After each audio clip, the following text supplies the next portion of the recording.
So hello guys. अब मैंने आज से कुछ सालों पहले एक वीडियो बनाई थी जहां मैंने बात किया था डीसी के एनिमेटेड यूनिवर्स से रिलेटेड उसके क्रोनोलॉजिकल वॉच ऑर्डर के बारे में, उस यूनिवर्स के बारे में पर्टिकुलरली जो फ्लैश पॉइंट पैराडॉक्स के साथ स्टार्ट हुआ था। और ऑब्वियसली जैसे कि तुम में से कुछ लोग जानते ही होंगे कि उसके बाद उस पर्टिकुलर यूनिवर्स के बाद हमें डीसी का एक नया एनिमेटेड यूनिवर्स स्टार्ट होते हुए नजर आया था, जिसे हम टुमारोवर्स के नाम से जानते हैं, जिसके अंदर अब तक टोटल 10 मूवीज़ आ चुकी हैं और उसकी 10th मूवी के साथ ही हमें टुमारोवर्स कंप्लीटली एंड होते हुए भी देखने को मिल चुका है। अब ऐसे काफ़ी सारे लोगों हैं जिन्होंने टुमारोवर्स को बिल्कुल भी फॉलो नहीं किया है, जिसके काफ़ी सारे स्पेसिफिक रीजंस निकल के आते हैं, लेकिन एक स्पेसिफिक रीज़न ये भी है कि उन्हें टुमारोवर्स के वॉच ऑर्डर के बारे में नहीं पता है। आज की इस वीडियो में मैं तुम लोगों के साथ वही शेयर करने वाला हूँ। आज की इस वीडियो में मैं बेसिकली डीसी के एनिमेटेड टुमारोवर्स से रिलेटेड उसका क्रोनोलॉजिकल वॉच ऑर्डर शेयर करूँगा कि जो 10 मूवीज़ हैं इन्हें किस वॉच ऑर्डर में तुम्हें देखना चाहिए और किस मूवी के बाद टेक प्लेस करती है। सो ये वीडियो सच में काफ़ी ज़्यादा इंपॉर्टेंट होने वाली है। Without wasting any more time चलिए शुरू कर लेते हैं आज के अमेजिंग वीडियो को। टुमारोवर्स की सबसे पहली मूवी निकल के आती है सुपरमैन मैन ऑफ टुमारो, जो बेसिकली एक सॉफ्ट रिबूट की तरह वर्क करती है, जहां हमें सुपरमैन के कैरेक्टर से इंट्रोड्यूस कराया जाता है इस नए यूनिवर्स में और हम उसकी ओरिजिन को मोस्टली फॉलो करते हैं। जहां ये एक काफ़ी बेहतरीन एडेप्टेशन हमें देखने को मिली है मैन ऑफ टुमारो आर्क से रिलेटेड, जहाँ हमें सिर्फ सुपरमैन ही नहीं बल्कि डीसी के कुछ different super heroes such as Martian Manhunter और लोबो भी इस नए एनिमेटेड यूनिवर्स का पार्ट बनते हुए नजर आते हैं। और ये मूवी काफ़ी ज़्यादा बेहतरीन भी हमें देखने को मिली है, जो कह सकते हो कि काफ़ी सॉलिड स्टोरी कंटेन करती है और एज एन ओरिजिन फिल्म ये खुद को काफ़ी अच्छे तरीके से सेटअप भी करती है। तो अगर तुम्हें क्रोनोलॉजिकल ऑर्डर के हिसाब से टुमारोवर्स में एंटर करना है, so this is the first one you have to watch. इसके बाद जो नेक्स्ट मूवी निकल के आती है वो है Justice Society World War 2। Now easily ये मूवी टुमारोवर्स की मेरे हिसाब से तो सबसे बेस्ट एनिमेटेड मूवी निकल के आती है। This is the best one in this universe, जहाँ बेसिकली अगर देखा जाए तो ये एक टाइम पीस की तरह वर्क करती है, जहाँ हम वर्ल्ड वॉर 2 के टाइम पे जाते हैं, टाइम में पीछे जाते हैं, जहाँ हमें दिखाया जाता है कि किस तरीके से करंट जो हमारे हीरोज़ हैं उनसे पहले justice society of America exist करती थी, जो हमारी फर्स्ट डीसी की सुपर हीरो टीम थी।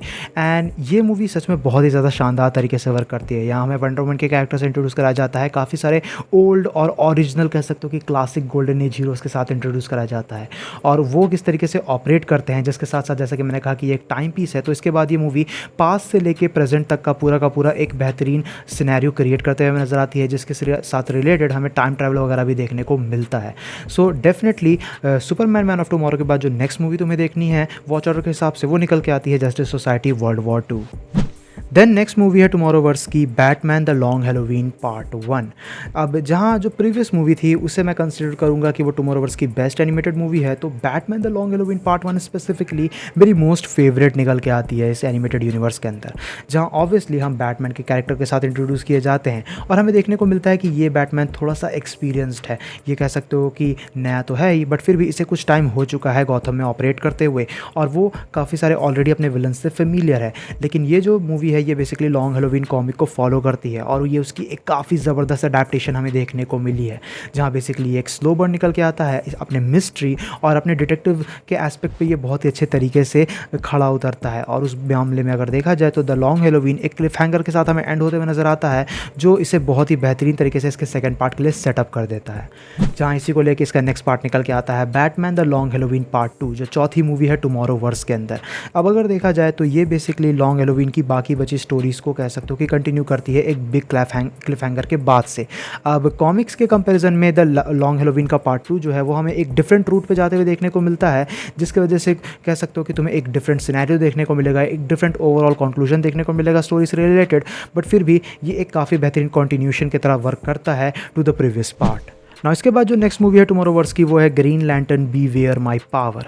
नाउ यहाँ पे से टुमारोवर्स का जो एनिमेटेड यूनिवर्स है वो कह सकते हो कि थोड़ा सा गिजबिजा सा गया था, क्योंकि सबसे पहली बात Green Lantern Beware My Power मेरे हिसाब से टुमारोवर्स की सबसे वर्स्ट मूवी निकल के आती है and this is also my least favourite. अब यहाँ हमें इंट्रोड्यूस कराया जाता है जॉन स्टुअर्ट से कि किस तरीके से वो ग्रीन लैंटर्न बनता है और इसके साथ ही साथ हमें कुछ डिफरेंट सुपर हीरोज़ के साथ भी इंट्रोड्यूस कराया जाता है सच एज हॉक गर्ल, और हमें उनका रिलेटेड कह सकते हो कि पूरा का पूरा रिलेशन देखने को मिलता मिलता है कि वो किस तरीके से ऑपरेट करते हैं और जॉन स्टुअर्ट का जो ग्रीन लैंटर्न है वो किस तरीके से खुद को एज अ ग्रीन लैंटर्न साबित करता है। बट यहाँ पे इस मूवी की प्रॉब्लम ये निकल के आती है कि इस मूवी के अंदर कह सकते हो कि कुछ बहुत ही ज़्यादा बड़े और इंपॉर्टेंट कॉमिक आर्क्स को काफ़ी ज़्यादा रश्ड वे में कह सकते हो कि इस्टेब्लिश करते हुए दिखाया गया और उन्हें कंक्लूड करते हुए दिखाया गया। ओवरऑल अगर तुम ये मूवी देखोगे और तुम कॉमिक बुक रीडर निकल के आते हो तो तुम्हें देखने को मिलेगा कि एक बहुत ही इंपॉर्टेंट स्टोरी आर्क निकल के आता है Green lantern comic book history के अंदर, जिससे ये मूवी बहुत ही जल्दी और रश्ड वे में कह सकते हो कि एक्सप्लेन करती है, ख़त्म कर देती है। So they kind of fucked it up but it was still a decent film in for some people. इसके बाद जो नेक्स्ट टुमारोवर्स की मूवी निकल के आती है वो है legion of Super heroes.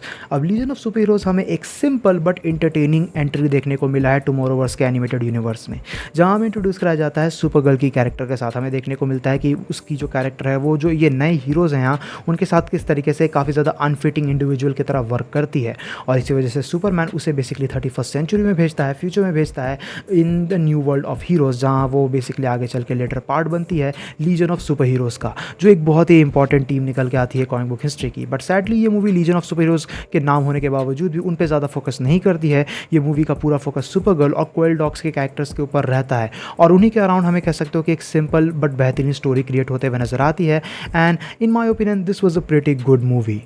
Next Tomorrowverse की मूवी है Justice League War world.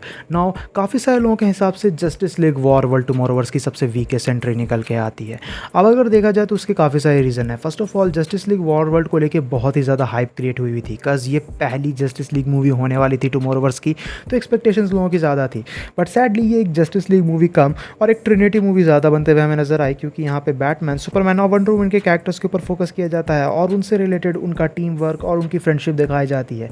Movie का प्रीमाइस काफ़ी ज़्यादा बेहतरीन था। ये भी एक टाइम पीस की तरह वर्क करती है, जो थोड़ा थोड़ा जस्टिस सोसाइटी वर्ल्ड वॉर 2 के रूट को फॉलो करने की कोशिश तो करती है, बट उतनी ज़्यादा अमेजिंग निकल के नहीं आ पाती है सैडली, जिसकी वजह से कई सारे लोगों के लिए ये कह सकते हो कि हाइप्ड अप होने के बावजूद भी उस एक्सपेक्टेशंस पे लिव अप नहीं कर पाई, इंक्लूडिंग माई सेल्फ। और मूवी मोस्टली हमें जो नेक्स्ट ट्रिलॉजी है उसके सेटअप के तौर पर ही ज़्यादातर देखने को मिली। इसके बाद नेक्स्ट टुमारोवर्स मूवी है Justice League Crisis on Infinite Earths part 1। अब यहाँ पे से कह सकते हो कि हम एंड के करीब आ चुके हैं टुमारोवर्स के। अब यहाँ पे हमें जानने को ये मिलता है कि किस तरीके से क्राइसिस ऑन इनफाइनाइट अर्थ्स शुरू हो चुका है।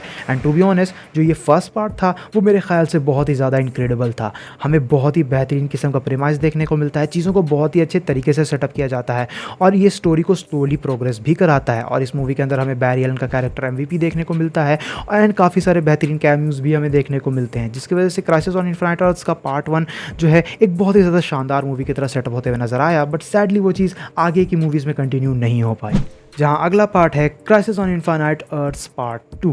अब अगर देखा जाए तो जहां पार्ट 1 ने एक्सपेक्टेशंस को काफ़ी ज़्यादा हाई सेट किया था काफ़ी सारे लोगों के लिए, पार्ट 2 उस चीज़ को पिकअप नहीं कर पाया। बिकॉज पार्ट 2 में आते आते हमें ये चीज़ क्लियर हो गई कि यहाँ पे ये लोग कॉमिक्स के रूट को बिल्कुल ही छोड़ रहे हैं और ख़ुद की ओरिजिनल कह सकते हो कि अडेप्टेशन बनाने की कोशिश कर रहे हैं, जिसकी वजह से जो original Crisis on Infinite Earths story है वो यहाँ पर हमें फॉलोअप होते हुए नहीं नज़र आती है और कह सकते हो कि ये खुद की ओरिजिनल चीज़ बनते हुए नज़र आती है, जिसकी वजह से हमें कुछ इंटरेस्टिंग मोमेंट्स देखने को तो मिलते हैं। लेकिन ओवरऑल ये जो मूवी है ये कह सकते हो कि क्राइसिस के थ्रेट को, मल्टीवर्सल डिस्ट्रक्शन को अच्छे से कह सकते हो कि शो नहीं कर पाती है अपने स्पेसिफिक डिफरेंट रूट पे जाने की वजह से। एंड फिर आती है टुमारोवर्स की आखिरी movie Justice League Crisis on Infinite Earths part 3, जिसे मैंने रिसेंटली अभी रिव्यू भी किया था। ये बेसिकली टुमारोवर्स का ओवरऑल कंक्लूजन है एंड अनफॉर्चुनेटली ये यूनिवर्स हमें एंड होते हुए नजर आता है, which end for the good. But अगर देखा जाए तो ये मूवी भी हमें एक बहुत ही ज़्यादा अमेजिंग किस्म की चीज़ देखने को नहीं मिलती है। इसके अंदर भी ये कह सकते हो कि ओवरऑल इस मेसी यूनिवर्स को एक एंड पे लाके खड़ा करता है, जिसके बाद टुमारोवर्स हमें कंप्लीट होते हुए नजर आया। एंड ये हैं वो 10 एनिमेटेड मूवीज जो टुमारोवर्स का पार्ट है, जिनका क्रोनोलॉजिकल ऑर्डर तुम्हें पता चल चुका है। तो अगर तुम इन मूवीज़ को चेकआउट करना चाहते हो तो तुम इन्हें चेकआउट कर सकते हो। इट्स क्वाइट सैड कि स्टार्टिंग की जो कुछ मूवीज़ थी वो बहुत ही ज़्यादा हमें तगड़ी देखने को मिली, बट आगे चल के टुमारोवर्स वो सेम क्वालिटी मेंटेन नहीं कर पाया। बट फिर भी अब टुमारोवर्स क्योंकि एंड हो चुका है, तो तुम में से जिन लोगों ने ऑलरेडी इस एनिमेटेड यूनिवर्स को फॉलो किया है एंड तक, तुम लोग बता सकते हो कि तुम लोग का ओपिनियन क्या निकल के आता है इस यूनिवर्स से रिलेटेड। और तुम में से जो लोग टुमारोवर्स में इंटरेस्टेड हैं, डेफिनेटली तुम लोग इन मूवीज़ को चेकआउट कर सकते हो इस क्रोनोलॉजिकल ऑर्डर में, जिस क्रोनोलॉजिकल ऑर्डर को मैंने तुम्हें एक्सप्लेन किया है, और पिन कमेंट में भी तुम्हें वो देखने को मिल जाएगा। सो गाइज ये थी वीडियो डीसी एनिमेटेड टुमारोवर्स से रिलेटेड उसके क्रोनोलॉजिकल वॉच ऑर्डर को लेके। आई होप सो कि तुम्हें वीडियो पसंद आई होगी, वीडियो यूजफुल लगी होगी। वीडियो पसंद आए तो वीडियो को अपना थम्स अप देना, दोस्तों के साथ शेयर करना। चैनल पे इनकेस अगर कहीं से भी नया आए हो तो चैनल को जरूर से सब्सक्राइब भी कर लेना। एनिमेटेड चीज़ों की बात हुई है तो मेरा एक एनिमे चैनल भी है जहाँ मैं एनिमे रिलेटेड कॉन्टेंट डालता हूँ, तो उसका डिस्क्रिप्शन में तुम्हें लिंक मिल जाएगा। इफ़ यू आर इंटरेस्टेड तो मुझे वहाँ पर चेकआउट कर सकते हो। मैं मिलता हूँ तुमसे ऐसे किसी नेक्स्ट वीडियो में। Till then bye, stay tune, stay awesome.